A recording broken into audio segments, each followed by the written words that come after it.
I was not able to join through the other computer. Okay, because I closed the other one.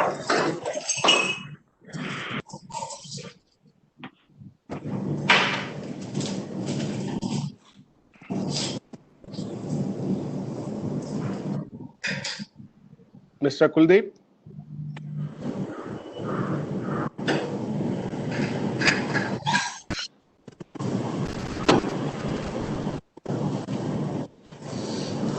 I hope we are all set from here through this call.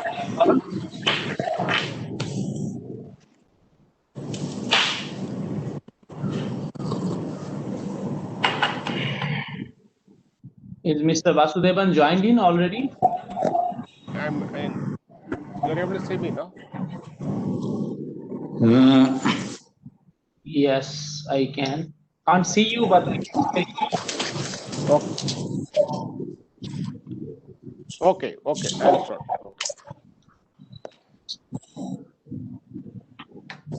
Okay. Good morning to all. Welcome to this panel session on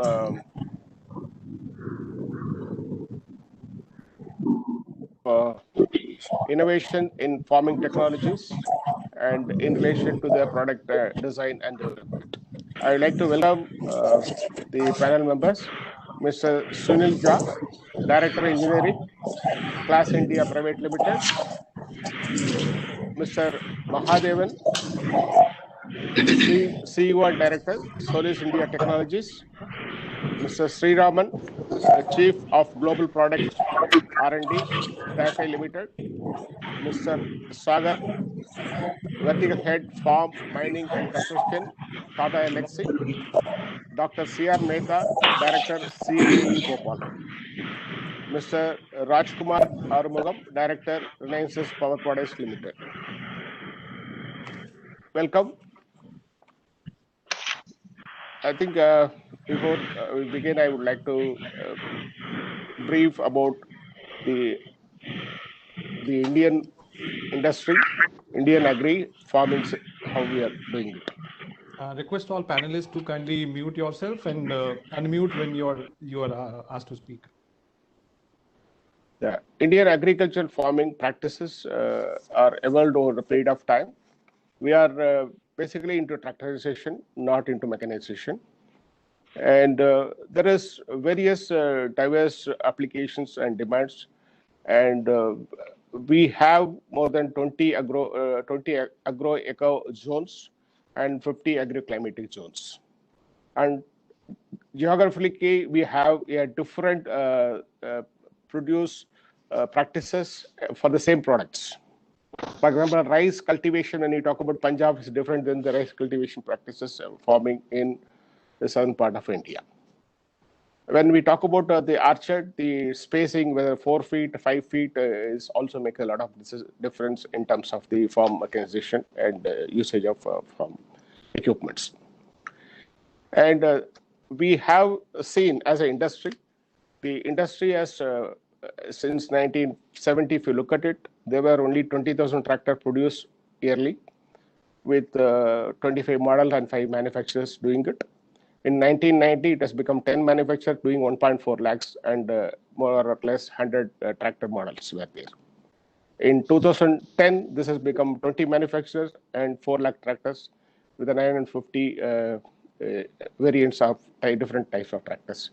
In 2020, if you look at it, we have 25 manufacturers, 8 lakh plus tractors, and close to 1,500 models and variants are being sold in the market.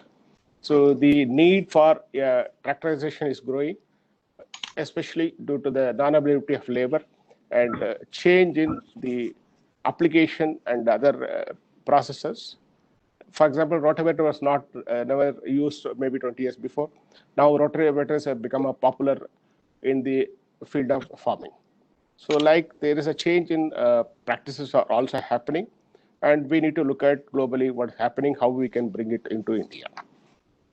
So with this opening remark, I would request Dr. Mehta to tell us about the Indian farming and where we look at the Indian farming can go forward. Dr. Mehta, over to you. Thank you, Shri Vasudevanji. Good morning, everyone. Honorable panelists and participants participating in CIA virtual conference on emerging technology for farm mechanization. First of all, I thank CIA for inviting me to be a panelist in the important session related to farm mechanization. And as you know, that Indian agriculture employs about 50% of the workforce with GDP contribution of 16%, which makes farming in India less remunerative. If we see the land holding pattern of our country, India is a bottom of pyramid country, and our average land holding size is 1.08 hectare, and presently it will be around 1 hectare. So, and in that also you can see that 86% of our land holding is small and marginal. So that is below 2 hectare. Only 4% of our land holding is above 4 hectares. So which is suitable for individual ownership of high capacity energy efficient farm equipments. So that highlights the need for going for customizing of farm equipment, particularly to address the mechanization needs of the small and marginal farmers of our country. If we see the trend of labor availability in Indian agriculture, presently around 45 to 50% of workforce is engaged in agriculture, and by 2050 it is expected to go down to around 26%.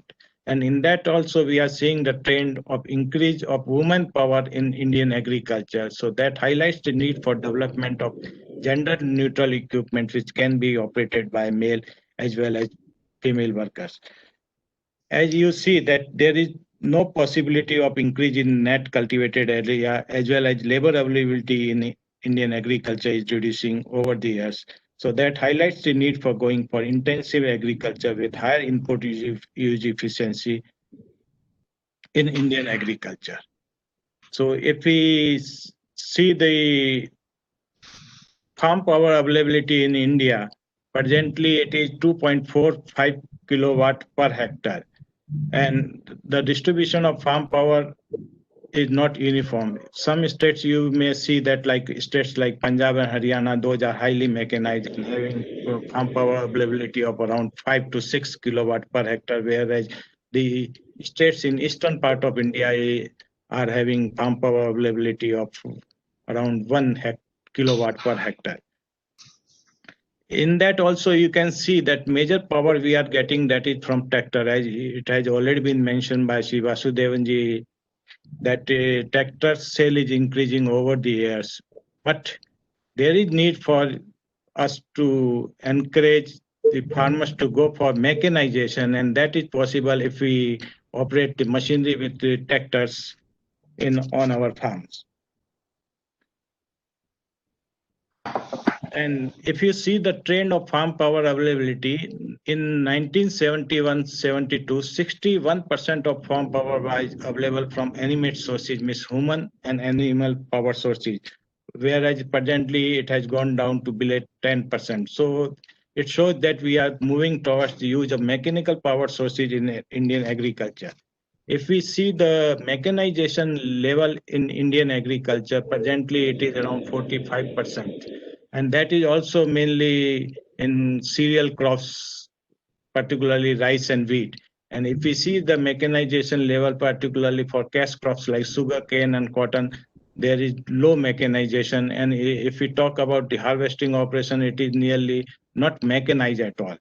So that highlights the need for going for whole crop mechanization. And if we see the mechanization trend throughout the country, in some part of country like Punjab, Haryana, Western Uttar Pradesh are highly mechanized states, whereas the like eastern part as well as hilly regions, mechanization level is nearly low or nearly nil. Even in crops also, all crops are not uniformly mechanized.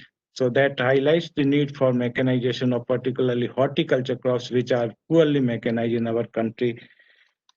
And in that also there is role of research organization, and our institute is Central Institute of Agriculture Engineering, which is engaged in basic adaptive and applied research in the area of farm mechanization, post-harvest food processing and value addition, irrigation and drainage engineering, and energy management in agriculture during last 4 decades.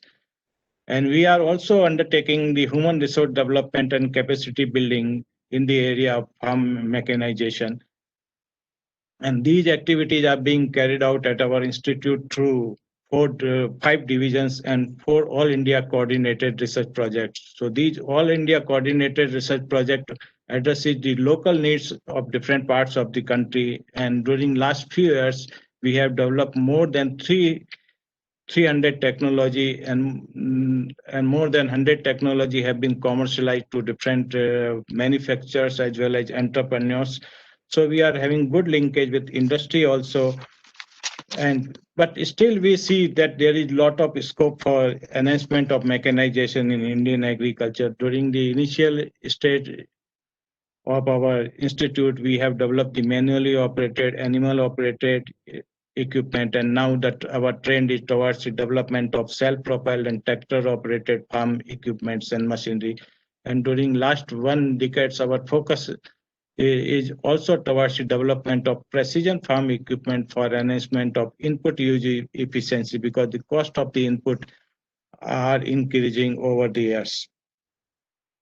If we see that the now trend is towards the development of multi-purpose equipment also, and during last few years at our institute we have developed some of the equipment, like we have developed the potato combine, which is presently being imported from company like Grimme in Germany.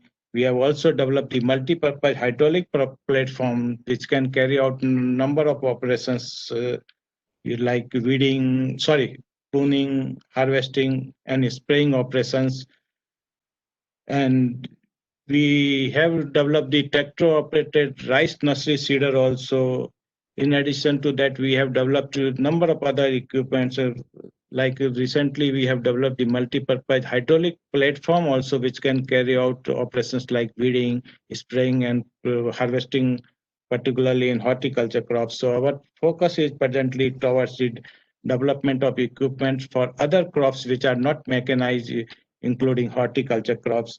And during last 1 decade, our focus is also on development of precision farm equipment. So these activities we are carrying out through consortia research program on precision farming. And under that also we have developed some of the important equipment like sensor-based sprayers, which identify the crop canopy and do the spraying.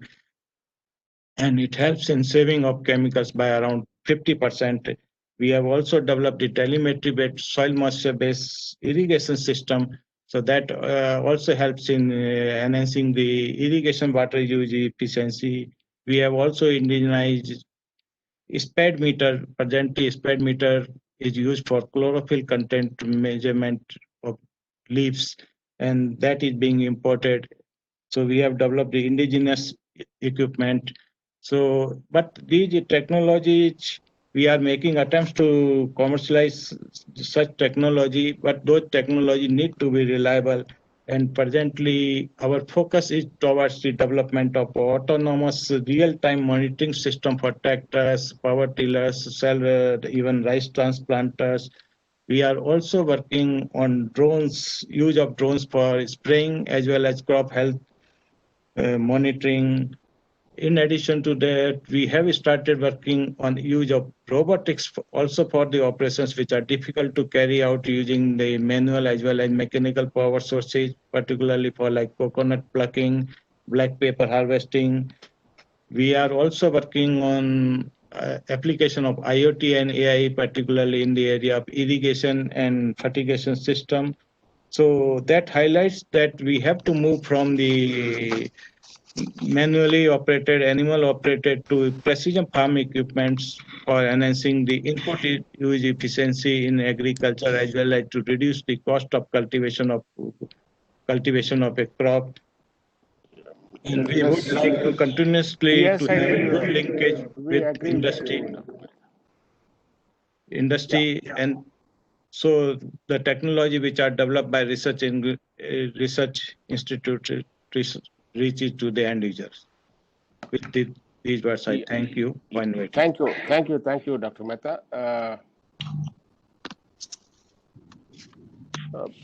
Like to invite Mr. Sunil Jha to give overview on the global or worldwide precision farming or other latest technology what is prevailing in the world. Thank you very much, Mr. Vasudevan. Very good morning, everyone. First of all, sincere thanks to CII for inviting me as a panelist for this important session.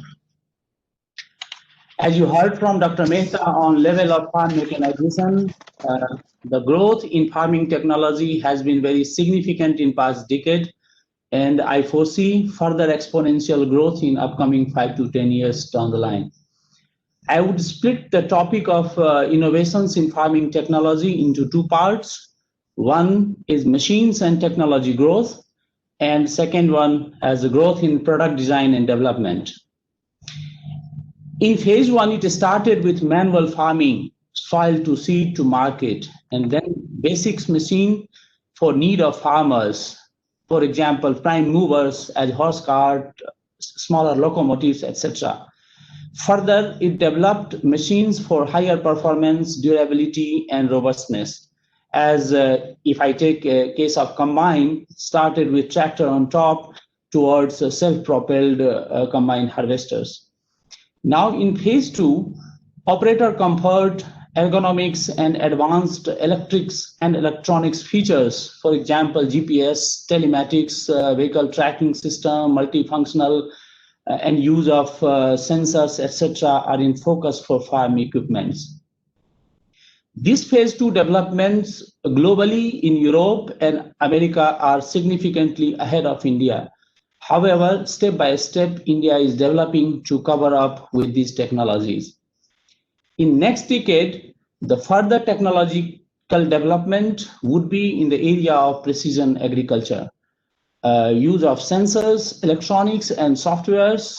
I would say enhanced use of electronics and softwares, use of drones, digitalization as a whole with farming as service, IoT, artificial intelligence, machine learning, autonomous driving, for which you have already seen some technology demonstrations in recent past by different manufacturers around the world. From farm machines design and development growth perspective, I foresee a major shift in approach to value-based design and development, and more importantly, shorter time to market through simultaneous engineering and non-destructive design validations. For example, the numerical simulations, finite element analysis, CFDs, MBDs, etc. Also, safe life design with optimal concept would dominate our fail-safe design in future in this tough cost price competitive market. The last but not least is environmental perspective, as in the technological solution to address straw burning, either through straw management solution at chopper or use of baler or reaper mulcher combination.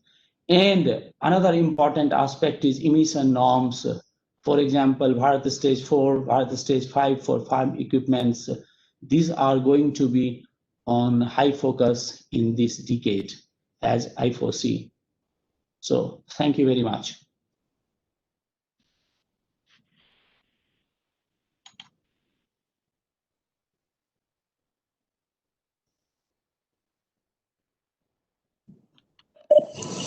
Vasudevan, I think you have to unmute.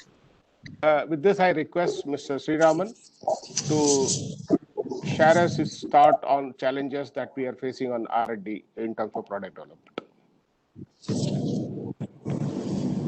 Good morning. Thanks, Mr. Vasudevan, on the brief introduction. And also, I thank CII for giving me this opportunity to discuss in the panel. Dr. Mehta has touched upon initially, the agri-tech ecosystem, what's there, and some challenges. So basically, I would like to split the whole thing into 5 or 6 major challenges what we are facing. Number one is on the low landholding size, as he has already mentioned. Number two is on the return of the investors.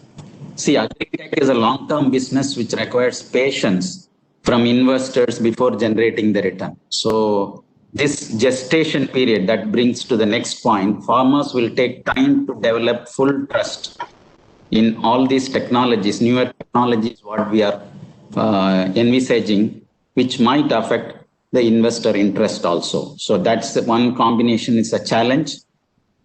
And anyway, a lot of agencies are working to overcome this.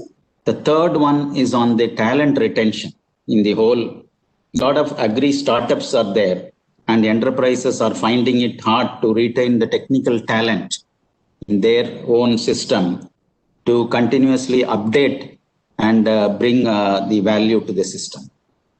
And the fourth and the most important point what we are discussing is on the technology affordability. Farmers' income still a concern in major parts of India, making it hard for them to afford the agricultural technology. So that's where we feel that this definitely is a challenge in getting it to the right pricing to the market. And of course, there are many technologies being spoken to. If we see from the perspective of the future technology, it can be broadly. I am coming from the tractor field, so I can talk more on tractors. But more important is, tractor is used especially in 1 or 25% or 30% of value addition to the whole of the crop pattern cycle. Of course, in the other equipments also play a major role in the agri technology, and a lot of agencies involved have to come together to overcome this. Especially if you take technologies broadly, I would say management platform is one thing, tracking the growth, planning, what has been already talked as a precision agri. So the lot of startups are also working in this area. And the main challenge is, the whole thing, the individual equipments are more or less, I would say, fragmented in this segment, which makes it difficult for the technology providers because of the scale. Unless it is, value proposition is very clear to the customer or the farmer, and then there is a possibility that we can scale up. So in terms of how it is connected back to the design team. Basically, it is going to be more on sensors and electronics, and how are we going to overcome this challenge in various environment conditions the tractor is today working on. For example, the wetland cultivation is a deep puddling in certain states in the southern market. So whether we are having sensors capable of working in this, yes. As Mr. Jha pointed out, there are sensors available internationally and it is working fine. So the challenge for us is to fine tune those sensors and make it work for our, agri field at an affordable cost. So that's the major challenge. In addition to that, there are many, challenges in the auto steer. For example, there are challenges towards, cost, of course. One, and also the dependencies like PPP, RTK, GNS, and the other satellite systems. Also, we need a lot of governance in this so that we will not enter into the coverage of the public places. So these are all some of the challenges. Before I will let others to also discuss on various other aspects. Thank you, Mr. Vasudevan, for this. Thank you, Mr. Sriraman, for your. Now, Mr. Sagar from Paralexi to speak on the digital technology and what is the influence of this digital technology on the future of the agri mechanization. Thank you, Mr. Vasudevan. I would like to thank CIE for giving us an opportunity to speak in this forum as a panelist. So in terms of the topic that Mr. Vasudevan has given to me, so I'd like to split this into two areas. So one is on the design aspect and the other one is on the digital aspect. So when we look at the design aspect, so we look at product development from the concept stage, where we try to understand the requirement from the user perspective. We understand the environmental condition of operation. We try to bring those features in the design phase. So wherein we try to build the aesthetics of it at an initial stage, at concept level, and we then go to the downstream engineering process. So wherein we try to adopt the requirements from field conditions. So these factors play a major role, and these can be adopted through the real-time design research activity that would be taken up based on the Indian requirements, Indian farming requirements. Because of the varied reasons that we have in the Indian scenario, wherein we have a different cropping soil that is available, different cropping methods that are utilized in Indian soil conditions. So this is one aspect in terms of design. So wherein we can try to optimize, as Mr. Shiraman has indicated, the cost is a major factor for affordability for a farmer. So now how to bring the latest processes in place in terms of value addition, value engineering, newer materials, try to adopt newer manufacturing process and ensure that we basically bring in the cost of the product at an affordable level for a farmer. So this is one aspect that I have to put forward in the design perspective. Now coming to the second aspect, so as Mr. Sunil said or indicated that the latest technologies which are in place in terms of IoT, in terms of artificial intelligence, in terms of mechanized farming for precision farming system, right from the sowing part till the harvesting part. So there are a lot of development which has happened in the auto world, so which can be complemented and utilized in the farm segment as well. So if you look at the current scenario in India, so there are a lot of multiple OEMs which are at a stage wherein they have basically reached level 2 stage of autonomy and trying for field testing at this stage. But the challenge is how do we bring it and adopt to the design factor which can be scalable for the Indian farm equipment, which is a big challenge that we have to face from a digital perspective.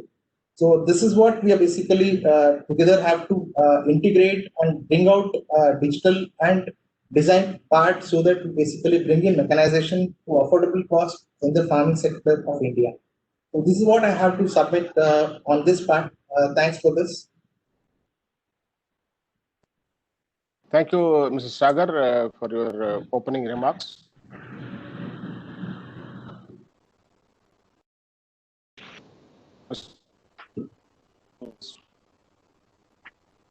The Agri implements small what? Mr. Rajkumar? Sorry, I've just unmuted. Good morning. Thank you, Mr. Vasudevan, and good morning to all the panelists and viewers.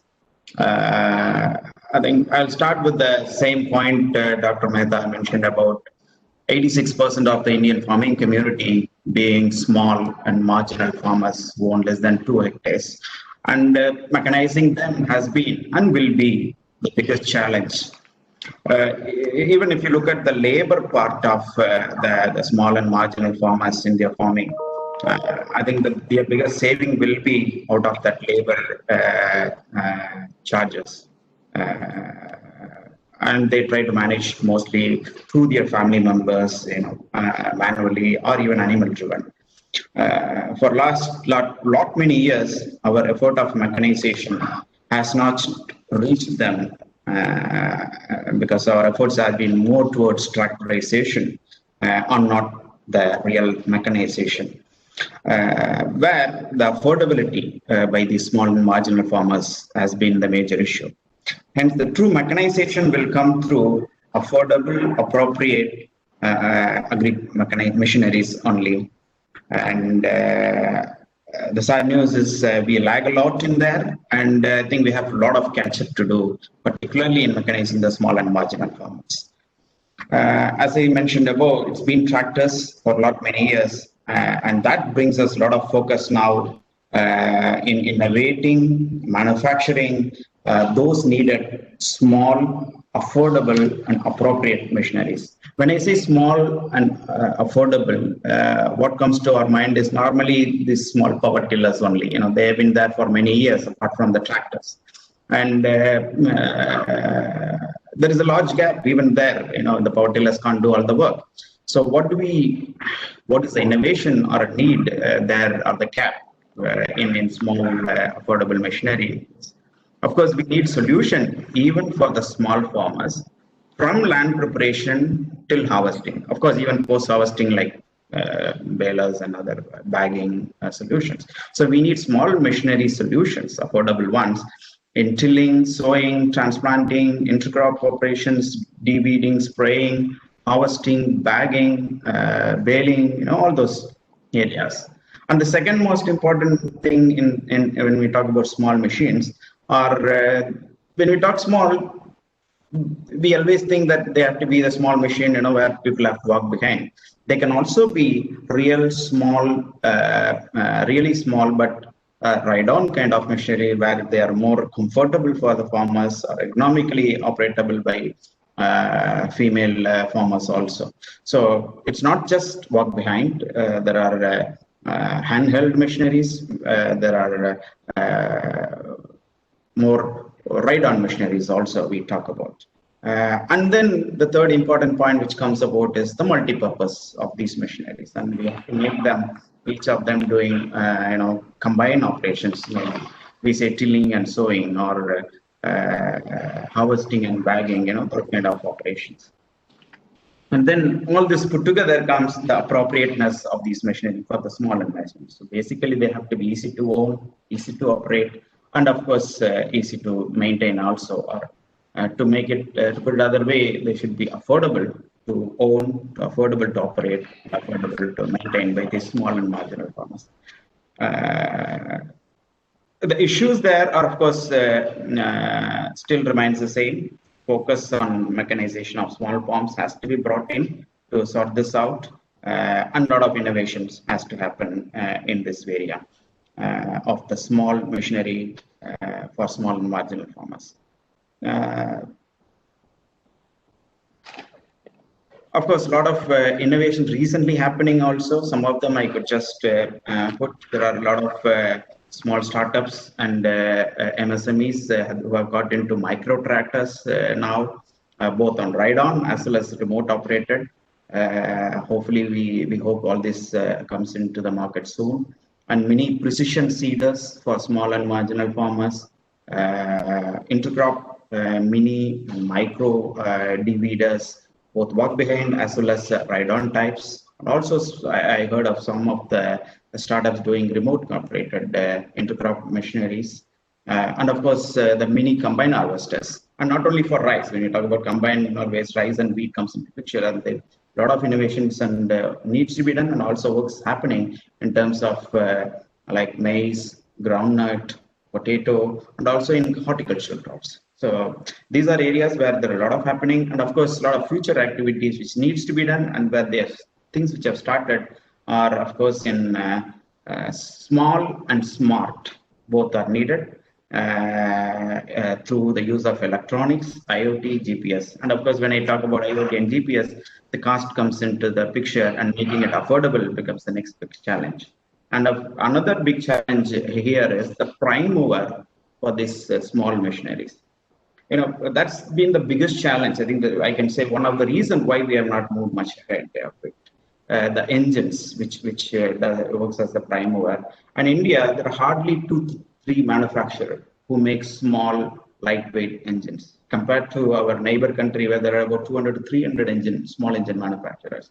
And that's another key where there's a lot of work needs to be done in terms of innovation as well as manufacturing. And then even there, the shift happening on the prime mover from the diesel or a gasoline engine operated to the battery operated machineries. And I think there is a long way to go ahead in terms of innovating these small machineries to support this small and marginal farmers. And to make all this happen, of course, industry and institutes have to work a lot, and a lot of innovation has to happen. Thank you very much for this opportunity. Thank you, Mr. Rajkumar.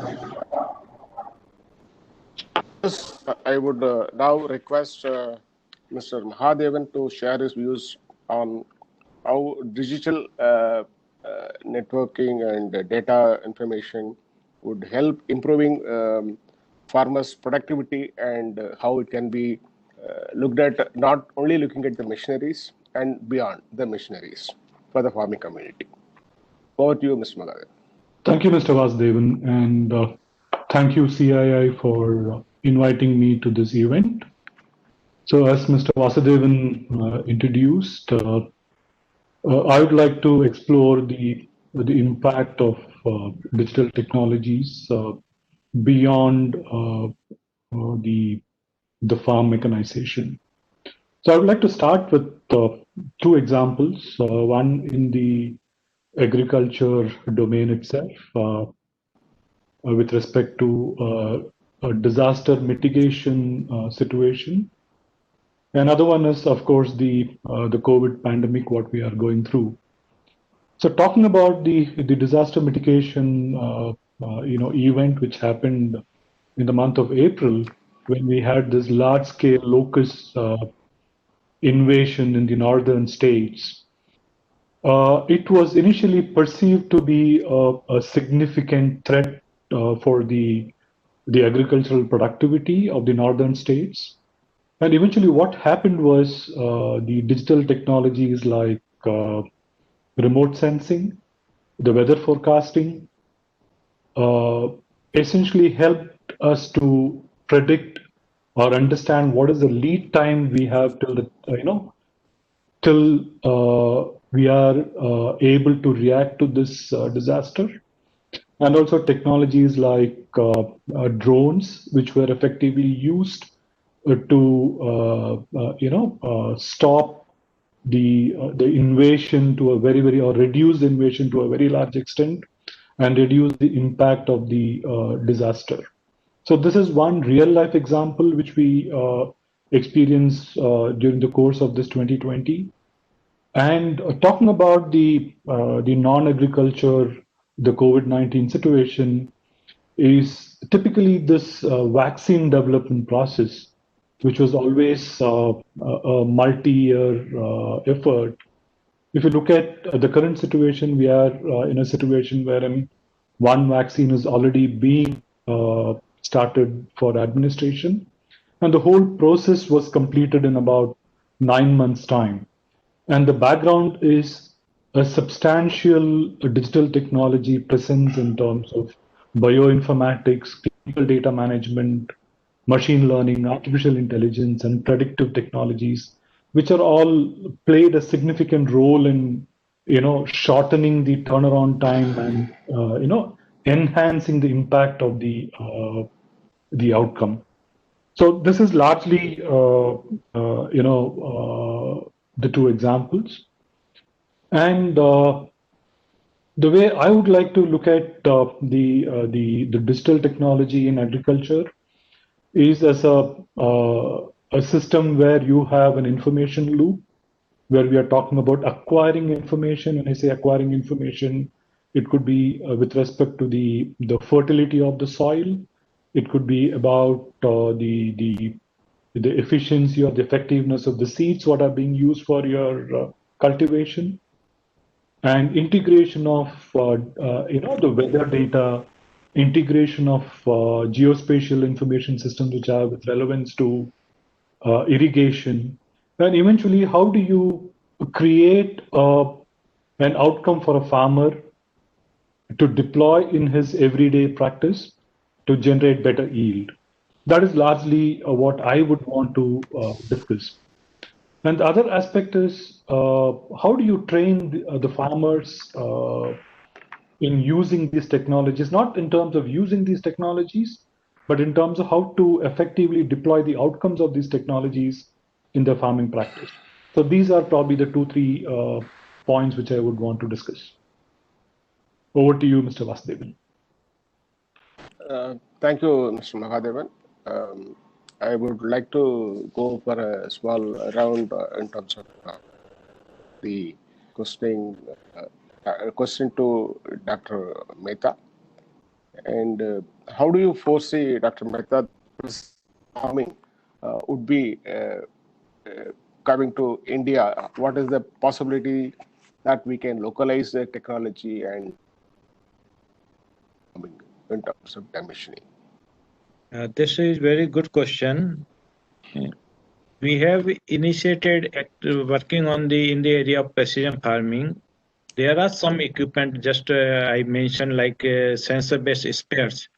So now even farmers have also started adopting such technology. Even we find the use of drones in agriculture. Some of the innovative farmers have started using drones. So, but those technology need to be reliable as well as cost effective. Then such technology will be adopted by farmers. But for example, robotics, if we talk about robotics, but robotics will be having application only in those operations which are difficult to carry out manually or using mechanical sources or which are repetitive in nature. So there is scope for adoption of such technology in Indian agriculture. Okay. Thank you, Dr. The question to Sriraman. Sriram, how do you find this small harvester are going to be developed because the huge harvester cannot be deployed in a small farms. So what is the possibility that we can look at the attachment type of farmer instead of a tractor on top harvester? Yeah, I think there are opportunities in this area, but we have to also understand the overall Indian scenario today. A lot of contractors are coming into play, especially in this area. So there is sort of a good consolidation, I would say, and then, it's like a migratory from north to south. They travel as high as 1,000 to 1,200 kilometers from north. So this way is what is, it is developed at this stage. So going forward, yes, there is a possibility, but again, it all depends on how effectively we, because here the individual owners will be very less. And if there is a contractor who can buy a slightly bigger machine, like what we are having today, then there is also, one is even with that, the economics is going to be an issue, because again, it is not all throughout the year. This is going to be unlike the tractor. Tractor has got, nowadays a versatile application, not only in the land preparation, what is happening in the crop cycle, but at the same time, a lot of other construction activities and off-road activities are also happening. So that sort of a thing is able to make the tractor grow significantly. So as far as today's scenario, I would say it is going in the contractor more to the extent of 80-90%, and to the individual, farmers holding this is slightly less. But in terms of, yes, development, we have to see whether there is, scalability possible basis the farmer choice. So I feel more like consolidation, what is happening is good, so that, the burden on the individual farmers will come down. That will definitely help, to sustain this farming community and farming practices better. Okay. Okay, thank you, Mr. Sriraman. My question to Mr. Sunil Jha is, how do we think the auto guidance or the talk about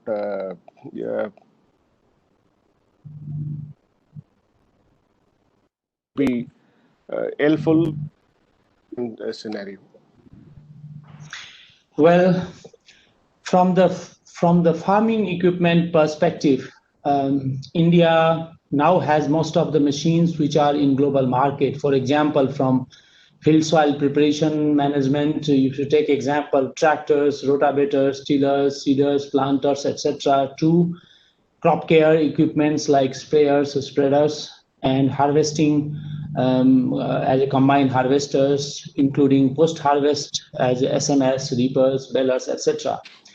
Also, as we know, due to different geo-environmental condition in India, it needs adaptation to suitable size of machines fitting to the need of smaller to medium size field and farmer with multi-crops. which is still different from global development or developed countries. However, to answer your question from technology perspective, I see below major areas which could be adopted and Indianized, as these are already in advanced phase globally. For example, digitalization of agriculture, which means I would say connected machines and farm management. For example, we have 365 farm net, wherein all the equipments and related farmers and communities are connected. Precision machine technology, remote sensing using drones. In automation area, use of sensors and softwares, as in, say, for example, in combine, the grain loss, grain quality, choking, sensing, etc. could be automated. Mechatronics systems or autopilot and autonomous driving, including process automations in manufacturing.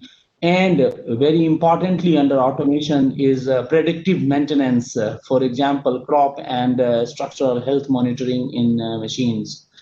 The third aspect is electrification and alternative energy. I would not like to go more in detail. The last one would be farming as services and industries through enhanced use of digitalization, GPS, telematics, etc. In all these areas, there is thrust in India already. However, it could be speeded up by adaptation to new technologies and, more importantly, import localizations towards Atmanirbhar Bharat, so that we do not reinvent the wheel again, but we cover up together with global development. I also see that there is a scope in adaptations of these advanced technologies from other industries such as aerospace and automotive as well, but of course at a very competitive cost level, which is very important from Indian farming community aspects. Thank you. Over to you, Mr. Vasudevan. Thank you, Mr. Sunil, for your words. I would request Mr. Mahadevan. He has talked about integrating and the system beyond the machinery. How do you foresee in the future the digital thing would help the agri mechanization? Vasudevan, I just lost. How do you foresee the digital technology would be able to support the agri mechanization system in the future? See, it is eventually, if you look at primarily about how quickly you are able to provide feedback to a farmer for him to come up with his farming strategy on a day-to-day basis. The primary benefit would be the shortening of the time for him to react or respond to a given situation. That is going to be the primary benefit. There are technologies like the bioinformatics. There are technologies like remote sensing or the current generation technologies like artificial intelligence or machine learning, which can actually help the farmer to look at the future a little more accurately, making use of the past historical data and using these algorithms of artificial intelligence and machine learning to predict the future. But that is going to be the substantial benefit what this digital technology is going to deliver to the farmer.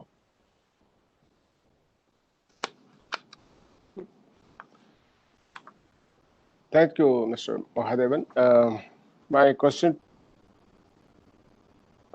Mr. Rajkumar, how do you foresee that people will move into autonomous vehicle instead of dependent, because we all know that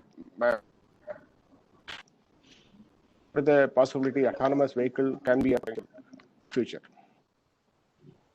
Thank you. I think citing or seeing what's happening outside India in terms of autonomous operation of tractors or other machineries, I think it's going to come and it's going to happen anytime sooner or later. And even in comparable land sizes with terrain situations, which is China, which is nearby us. I think already for the large farms, the autonomous vehicles have been started already. I heard that close to 3 to 4% of the large tractors which are sold are already autonomous and used. I think the big challenge for us once again would be, of course, how these autonomous technologies can be accepted, afforded, and also adapted for the small and marginal farming lands. But I think that's what is going to happen. Cost is a big concern, but certainly I think it has to be dealt with, and autonomous is the way to go. And I think it's a lot easier than the road-going vehicles. I'm sure it's the way ahead. Thank you, Mr. Rajkumar. My question to Mr. Sagar: how do you see the data collection or feedback system which Mr. Mahadevan talked about? Feedback into the system, how it can be corrected, would be a challenge in India to meet this thing, or we need to develop? How do you foresee the digital technology going to support it for the agri farming? Thanks, Mr. Vasudevan. So if you look at the current scenario, so I'll speak in two terms. One is on the autonomous vehicle. If you look at the development that has happened in the area of automotive, it has reached a very good level in terms of implementing of autonomous. But there are a lot of challenges in implementing the autonomous in the automotive segment as well because of the restrictions that they have. But when it comes to farm equipment, so the advantage that we have here is, one is you can have a geofencing, which basically helps them to reduce the amount of effort that is required to restrict the vehicle within a particular zone or obstacles. So that is one advantage that we have. But in terms of implementing this technology, we need to ensure that the cost factor is accounted in terms of bringing the local technology or indigenous methods to adopt it for the existing equipment is a major challenge that we have. That is one part of it. And in terms of the current scenario in the agri industry, so there are a couple of PMs in India who are basically at a stage wherein they're doing field trials for autonomy. So that is as far as the autonomous vehicles for farm equipment is concerned. Now coming to the other point, so if you look at the agri equipment, so in terms of remote operation for irrigation, so as it was discussed earlier as well, so there are a lot of progress in terms of new startups implementing these systems in the Indian scenario. So where they're basically leasing out the agri fields, trying to implement those systems and trying to bring those products to affordable pricing for the farmers. So it's not that it's far away, but I foresee that these things will be implemented in down the line in 5 to 10 years is what I look forward. Over to you, Mr. Vasudevan. Thank you, Mr. Sagar. And the last question to Dr. Mehta. How do you, Dr. Mehta, you foresee that the research institute will be able to support the agri mechanization and farming practices change, because there is a sea change is required for you to adapt to a different level of precision farming if you are talking about. So how do you foresee this would be supported by research? Actually, research institutes should not work in isolation. They should work in public-private partnership mode. And we are trying to involve industry also in some of the challenging areas in which we are working since the inception of the project. So the technology which is developed immediately reaches to the farmers. Another, we have system of extension also in our component, and we conduct the demonstration of the equipment which have been developed in our National Agriculture Research System at farmers field, and through that we try to popularize those equipments to the farmers. So this is our approach. Okay. Thank you. Thank you, Dr. I think I tried to sum up the thing. As we all understood that the small land holding is one of the major concerns. and which is there more than 86% of the farmers are holding a smaller portion of the lands. So consolidation of land would be one of the major concept change should happen. Only then we can use bigger machines. Otherwise, we use, like Rajkumar said, owning equipment would not be that much easy. Small equipments. Probably we need to go for a different type of thinking process. This is what I feel. And we have to look at a system wherein when we talk about the practices also should change. You should not look at the rice farming should be a wetland puddling, which Mr. Sriraman talked about. So this is going to be detrimental for the functioning of many sensors and equipments that's going to be used in a precision farming system. And when we look at the even spacing also needs to be looked at. If we have to use agri equipment, the today practices doesn't permit you to use bigger machines. So you are bound to go in for small size equipment. Like Rajkumar said, maybe manual or driven by a person or a handheld like this. So it is essential for us to look at the taking the global scenario, and we are ready from digital technology point of view in terms of looking at mapping the soil or understanding the condition of the nutrition requirement and so on. So this would be a futuristic technology that will be helpful for us to move forward in terms of optimizing the resources and reducing the cost of farming to anywhere between 30 to 50% would be potentially saving in the nutrition what they add. And I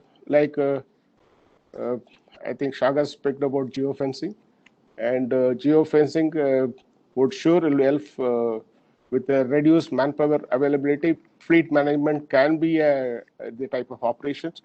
If autonomous is going to be there, probably this is going to be much more futuristic and potentially things to happen. And as I could get the impression from Mr. Mahadevan and Sagar, India is already ready with the digital thing.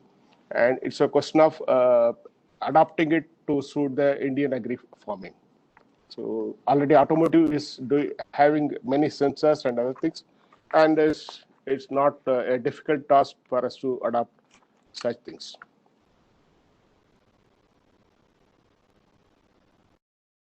We look at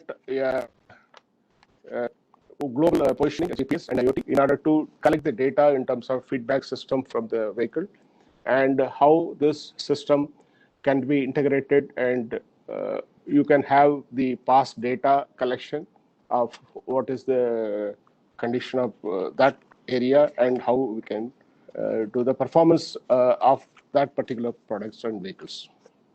So with this, I would sum up that precision farming is not a difficult one, which is we are ready. I think as an industry also people are working on it, many of them.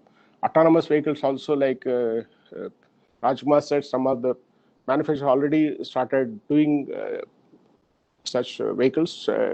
Experimentals all on, and in the future we expect things totally change in the approach of the Indian industry supporting farm mechanization. Thank you.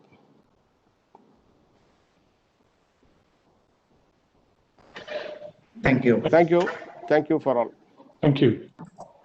Thank you. Thank you. Thank you. And with this last, I would like to invite for the next session, Mr. Akshay Shangman, the Director, Development and Commercial International Tractor, who is the moderator for the next session. Over to Mr. Akshay Shangman.